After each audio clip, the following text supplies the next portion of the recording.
Hello, this is Mimic, and welcome to Chroma Squad Tactical RPG. I managed to get this game off of, what was it called? Humble Bundle? Yeah, the website Humble Bundle. Downloaded it, and decided to try the game out. Now, I've already played, like, an hour of the game, so we're going to try to start fresh, and I'm basically going to show you what the game is about. Alright, let's see. Let's get started. We'll start with a new game. And let's see. For the sake of the game, we're gonna go medium. Now this game is based off of the Sentai franchise, sort of like Power Rangers and stuff like that. You know, 5 powered teenagers in suits fighting monsters, that sort of thing. This sort of takes place in a studio environment. You'll be playing with these guys. And you'll be fighting against, well, these guys. They kind of remind me of the putties from Power Rangers. Actually, they look exactly like the putties from the Power Rangers. For now, this is the tutorial, just to show you how the game works.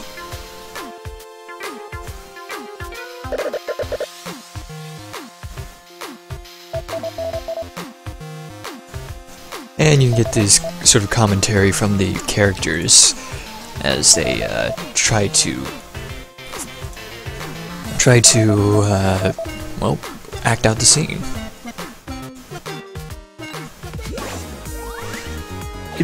So the game actually does play out like an RPG. All you gotta do for this part is just, well, attack the enemy. Boom. Yeah, in the earlier stages you pretty much fight them one-on-one. Like in one kill. One hit, one kill. But later on it gets really tough. What I'm doing right now is known as the teamwork button. Basically allows you to do combinations with other teammates. It's kind of like,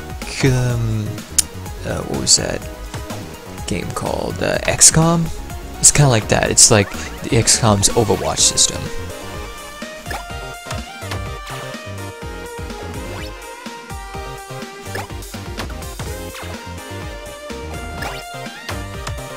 Of course, it doesn't really matter right here, since it's just a tutorial level and you just can just hit them all in one hit. This is one of the best episodes I've seen so far this season. And that is the lazy director that makes the actors want to quit.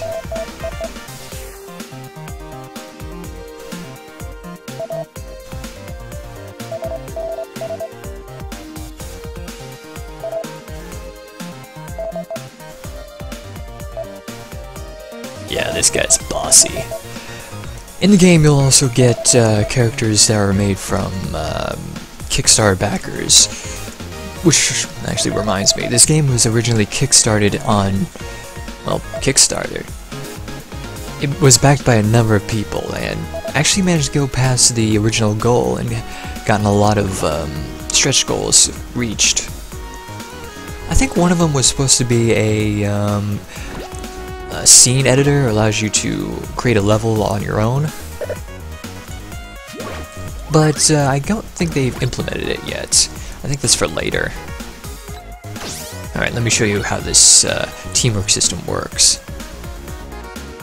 All you have to do is have one of your characters on the teamwork, and then you can either have them act as a trampoline, like so. Boom. Which allows you to go farther. Or you can have them attack individual,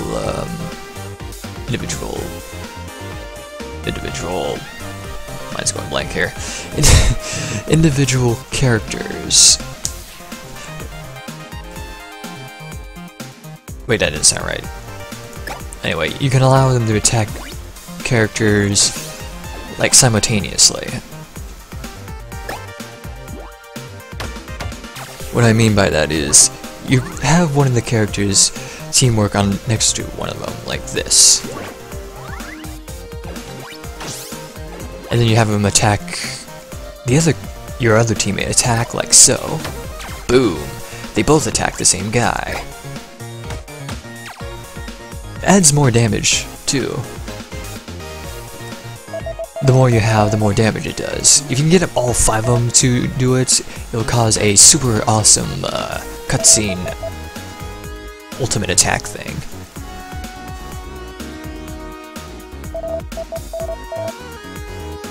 War lines from the director.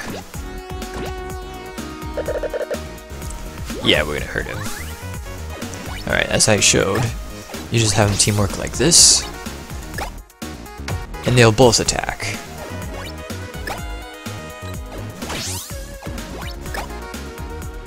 And again.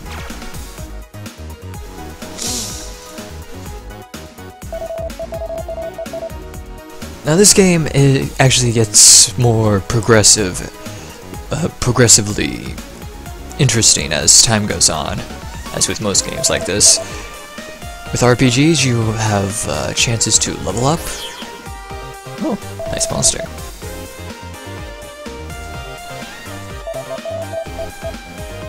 What was I talking about?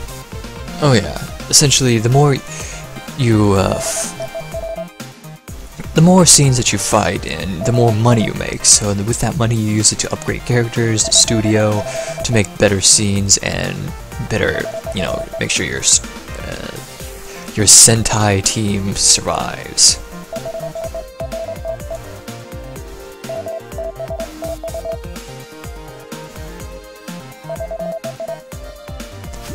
You'll get a lot of these dialogues during the game. Alright, now to show you the ultimate finishing move. You just gotta collect them all next to the enemy, like so. Have them all do this, and then the last one attacks.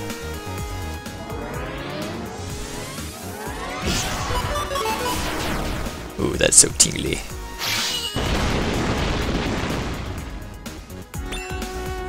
The ultimate finishing technique.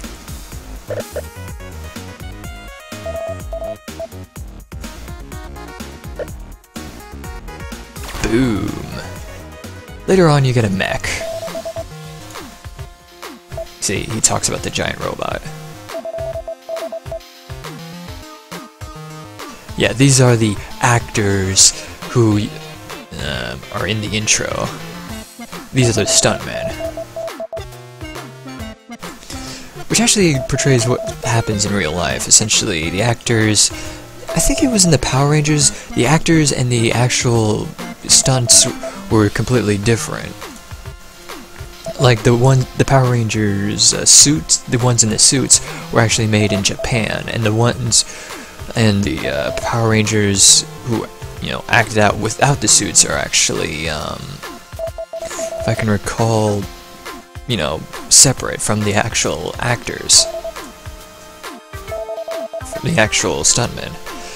So what they do is they have the actors, you know, make up a storyline, and then, you know, they'll have that as the reason behind this whole monster attacks.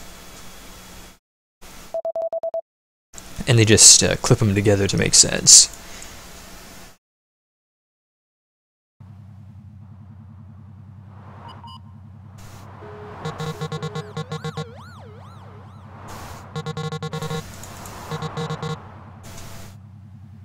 So after the stuntmen quit their first job, they decided to make their own Sentai series, which is the whole premise of the game.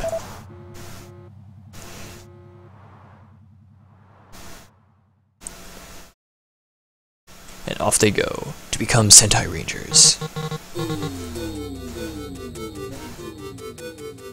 Well, not exactly Sentai Rangers.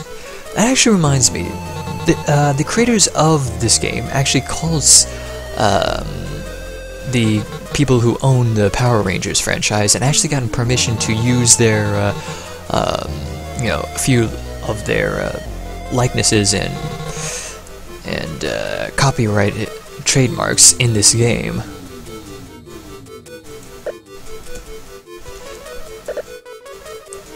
I can't remember exactly where it's been put in the game, but I know it's supposed to be within it. Ugh, giant brain. This one would be sort of like Zordon. He's the Zordon of the game.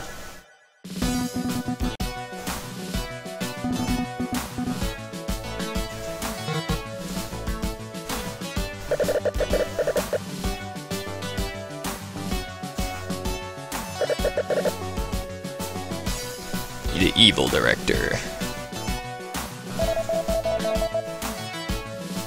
We are just looking for a place to set up a studio and record, but now we have this Cerebo thing to support our story. It's amazing.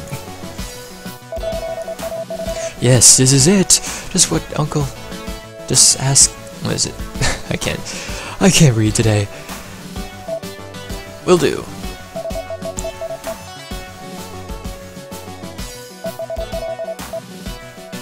Yeah, in this game, your weapons and suit is actually been handmade. So your weapons are like cardboard swords and toy guns and that sort of thing. It's kind of funny.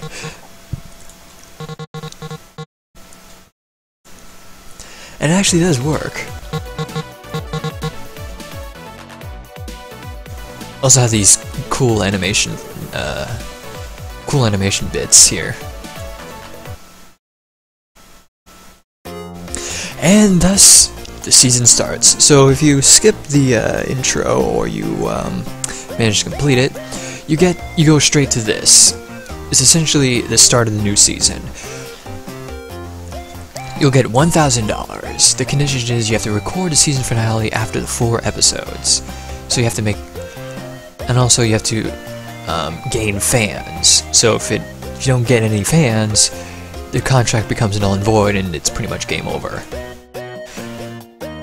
Now, it's easy to get fans, but it's also easy to get rid of them, because whenever you fail a stage, you end up causing fans to, leave you. It's sort of like in real life. Alright, let's call this place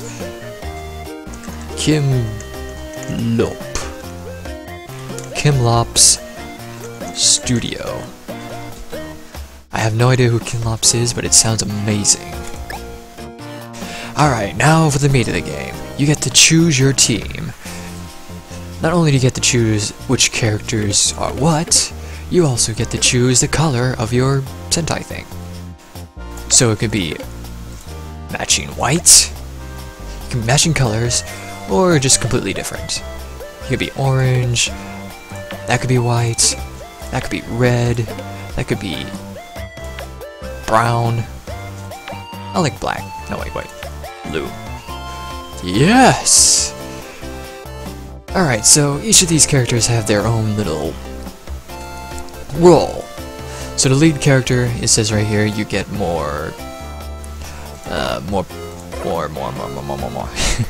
You get more fans if you use this character. And he also inspires the team. He also gets 50 more health.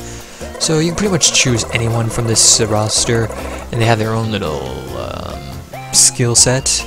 You have to pay them a little salary to keep them on a team. So there's like an alien, Wesley Strips, Tesma Milla, Yoshi, a silent one trained to move like water. So let's make it interesting. Let's get this guy. And for our assault, which is just basically the damage dealer, we'll have a robot. For the techie, we'll have Gus. And as the assist, we'll have the Beaver. Leave it to Beaver. Beavis. Oh yeah, you can also change the name as well.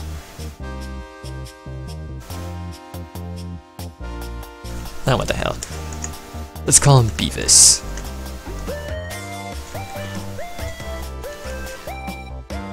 Is that how you spell Beavis? Beavis.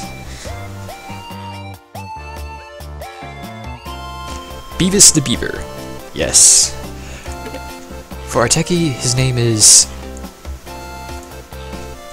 Panda. Let's see, our main lead shall be named Chris. Our assault, we shall call him Roboto. And our scout shall be... let's just call him May. So with that, once you choose all your dudes, you just press done like here, and it'll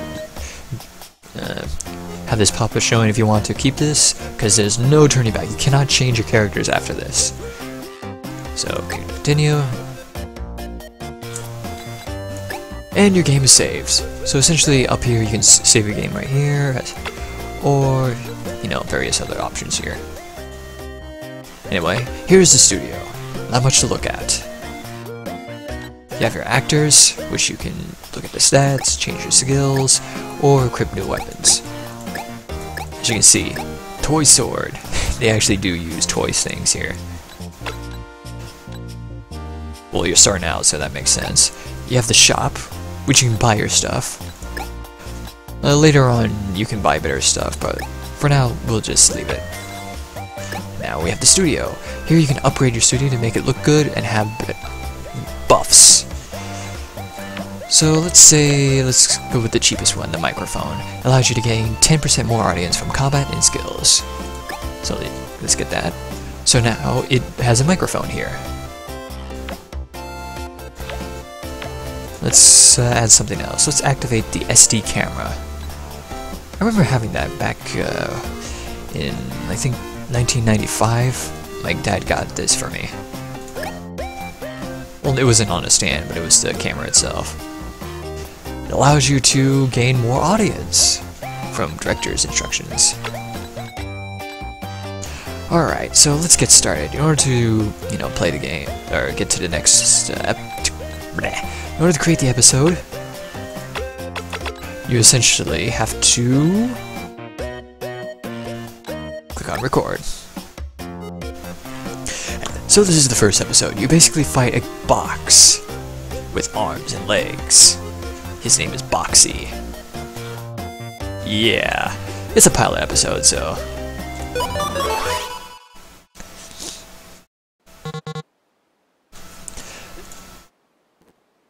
You know, back then I actually liked the Power Rangers. It was weird, but it's interesting at the same time. It had its own charm to it, you know? When you're after school, after a hard day, you just watch TV and then you see these weird guys dressed up as, well, Power Rangers. You know, just a fun thing to watch. But then it suddenly gets weirder and weirder with space aliens, space alien rangers from aquatic planets where whenever they touch bad water they sort of go bad. They sort of get weaker. It's a weird premise. I think that was like season 5 or 6.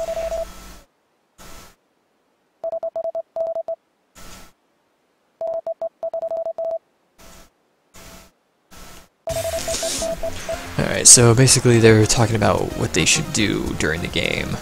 Like, they're setting up the plot of the scene on the fly, which they will later edit in, well, editing. They'll edit it in post. So here's the game. Essentially, you have to follow the director's instructions in order to get, well, this thing here, the audience bar.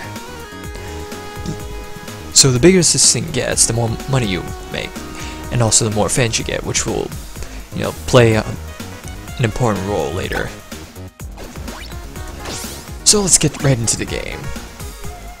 So what we need to do is perform 3 acrobatics, which is easy enough.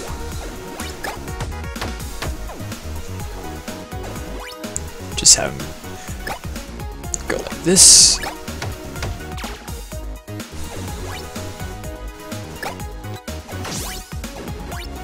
And here's the third one. And there we go. We have 200 more audience. Or 300. Also, there's also a chance for your character to counter the attacks, which is also a fun thing. And if you do enough attacks, you get to chromatize. What this does is, after a certain amount of audience, which is that little thing right here, once that gets past that point, you can cause your characters to transform.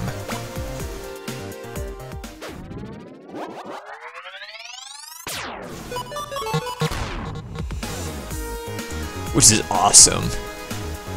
It doesn't do that every time, it shows you that one cutscene, and afterwards it just switches right to them going to their costume.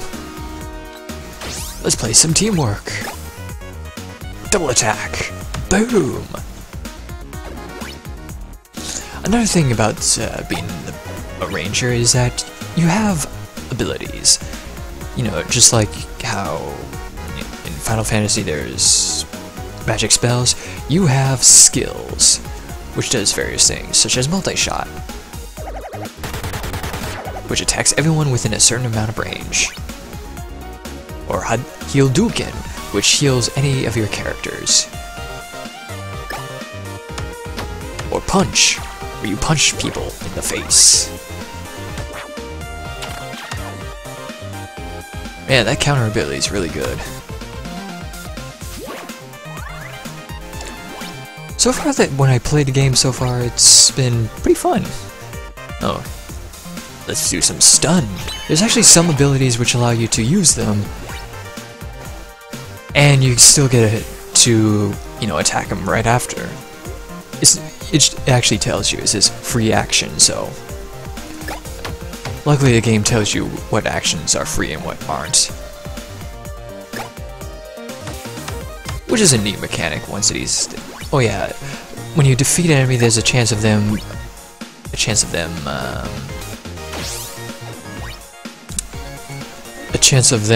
dropping an item, which you can use for crafting purposes.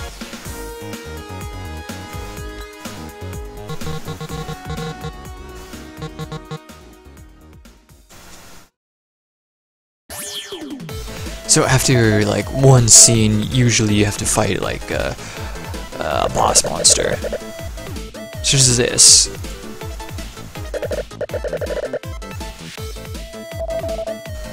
The dialogue here is actually kind of funny because sometimes they break character in order to, figure out what's going on.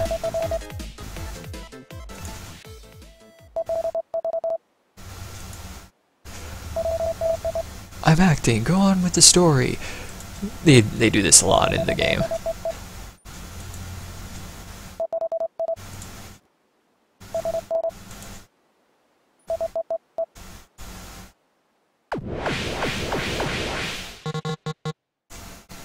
And to the next scene.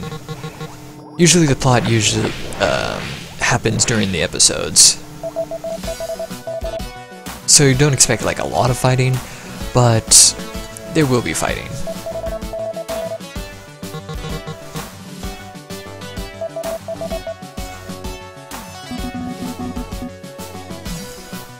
Also, the animation effects here are really good. It's like each one had their own different poses. Even the brain in jar is like really lively.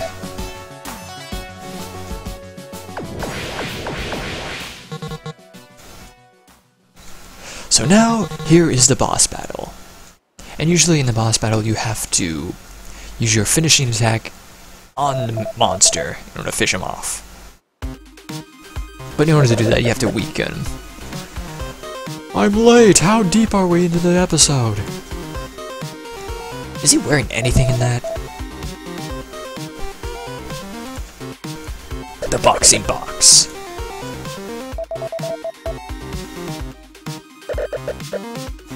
I am card. Another thing about the game, there's a lot of puns. especially with the monsters.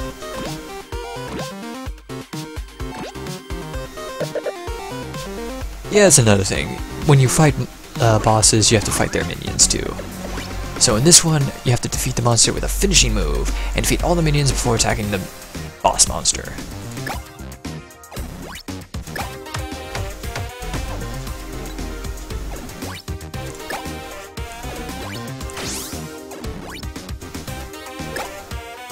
Flip.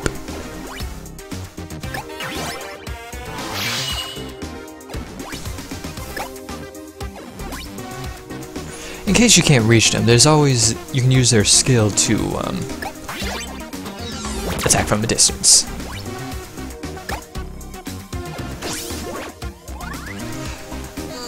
Also, each role has their own different unique ability, such as the assist role, which allows them to heal parties when they're in, you know, what was that thing called? The teamwork mode? Observe. Say if I want to be right here, and then I use teamwork. It heals everyone near him.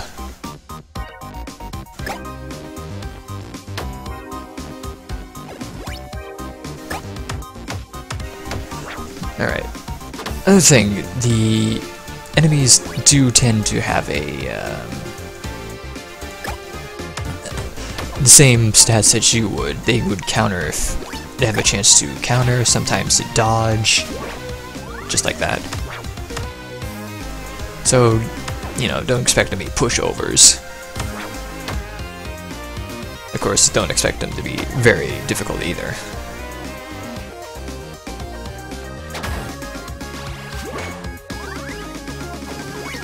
Yeah, the bosses hit pretty hard too. Yeah, don't be afraid to use this. Yeah, don't be afraid to use your abilities.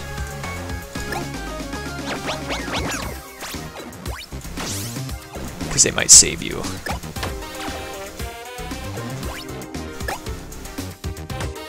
Nerf, please.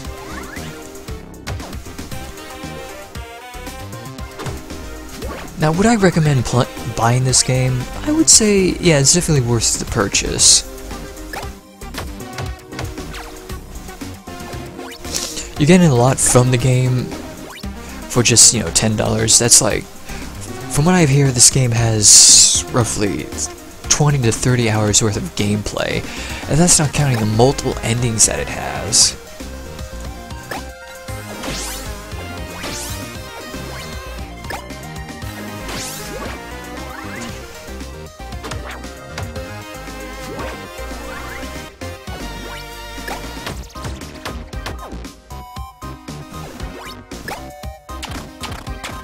Oh yeah, they also have critical hits.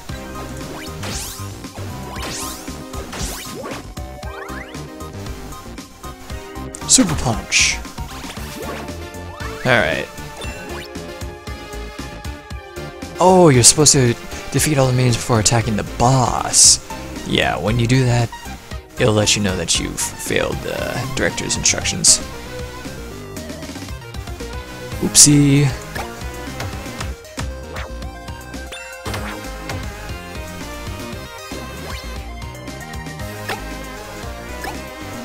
Alright, let's heal our teammate.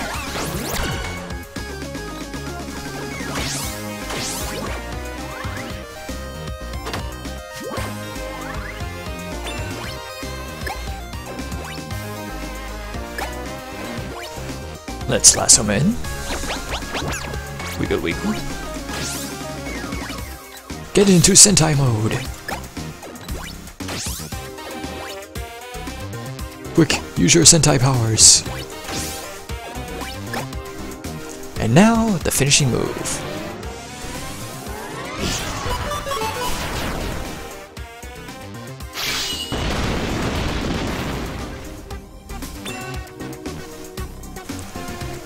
Shame we didn't get all the instructions, but you get the gist of it.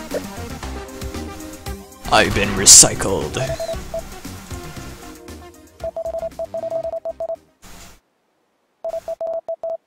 We'll be there to stop it.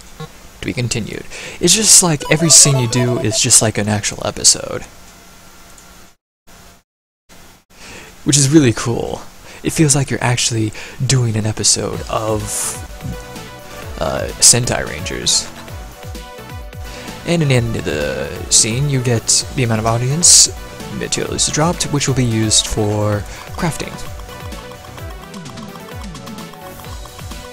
And we've earned a grand total of $428.72 fans.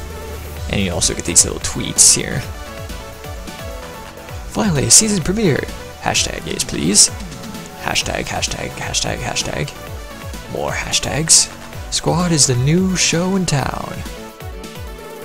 Heart, heart, heart, heart. I'm in love with Chroma Squad. You'll get a lot of these after the episode. So after you complete the game, or complete the scene, it saves the game. And sometimes you get an email, which introduces you to what. See, if you use the email system, there's whatever you say in this email system, it actually translates into the game, because the choices here actually change how the ending goes.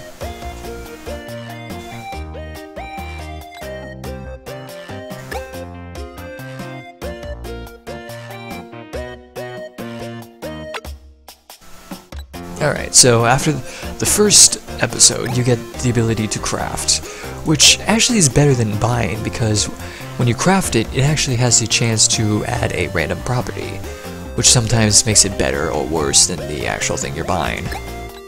For example, boots. You have enough to make one boot.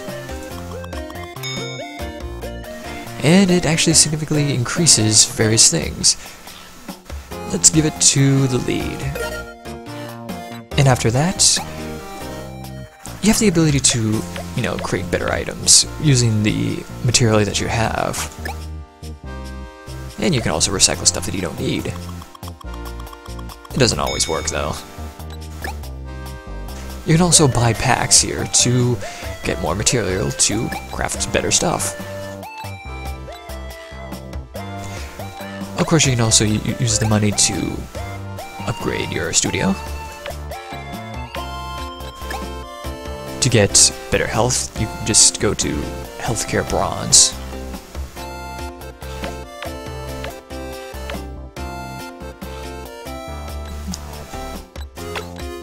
Or you can just, if you have a lot of money to spend, you can just buy it from the shop.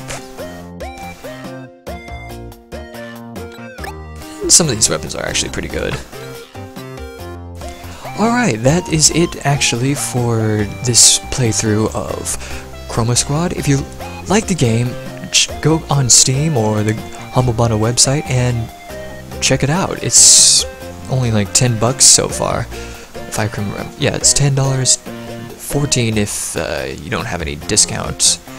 I think later on, yeah, I got this for a discount for $10. But later on they got rid of the discount, so it's probably $14 right now. So go on Steam or the Humble Bundle and check it out. I definitely recommend this game for you guys. And that's it for Chroma Squad. Tune in next time, and well, actually, if you want me to keep going with this series, just let me know in the comments. If you want to play other games, also let me know in the comments. If you like this, hit the like button. As for now, this is Mimic, signing off. Oh yeah, one more thing. You get to see these cute characters playing in the background. Okay, see you later, guys. Mimic signing off. Which button is this? Ah, here it is.